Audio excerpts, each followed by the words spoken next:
Hey, this is Kevin. We're here with, I'm in H2 on Instagram, Roger. Hey, how you doing today, Roger? Doing great.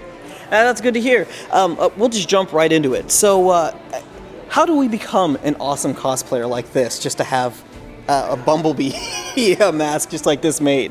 Well, it takes time, effort, a little bit of money, depending on what you're probably, trying to build. But, it's dedication to what you want to build. You can make anything you want with EVA foam. It's just a matter of putting your mind to it. Okay, so you say dedication. So what got you into cosplay? Well, I used to be a haunted house coordinator and designer way back in the days. And so my first love was actually horror costumes. So I used to do a lot of gore and blood and all that latex and makeup stuff. So in essence, Halloween was my Christmas, right? Okay. So before cosplaying, it was just Halloween. So when EVA was introduced and some guys were out there messing around with it and creating these weird, amazing stuff, like, you know what? Let's try building some stuff with it. So, it's basically trial and error as far as trying to build something. You make something look like a box, and all of a sudden it becomes like a circle, and then next thing you know, you have like a head, and yeah, so it's just trial and error and stuff with building it. So cosplaying is basically how it started with Halloween. Okay, all right. So moving right along, if you could tell any cosplayer or your past self, what would you want them to know that you know now about cosplaying? As far as making costumes, having a plan as far as what you're building is going to make it so much easier when you're trying to build something.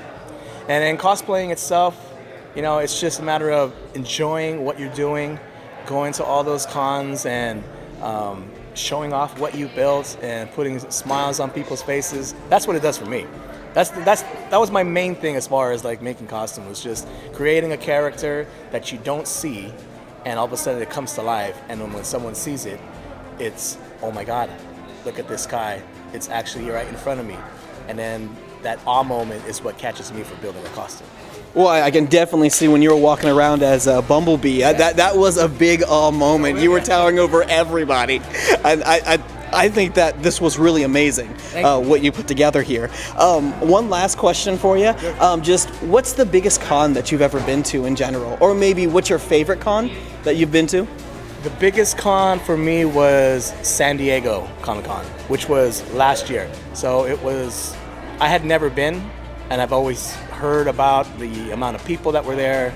So I went there to debut my Juggernaut suit, and there was 150,000 people. So I had to suit up outside of the convention center because, one, I couldn't get through the door first. So in that sense, I had a huge crowd around me just watching me get dressed. So that was a kind of an awkward moment for me because I'm not used to that. Right. But once I had suited up and all the photographers and all the media and all the guests were watching, and they had that awe moment. They saw the suit in general and they were like, oh my God, here's the Juggernaut. No one's have seen the Juggernaut really in person. So that for me was my biggest con that I've ever attended. And just in general, just the amount of people that were around me. Yeah. So I guess that's all we have here right now at VakaCon 2020. Thanks for watching.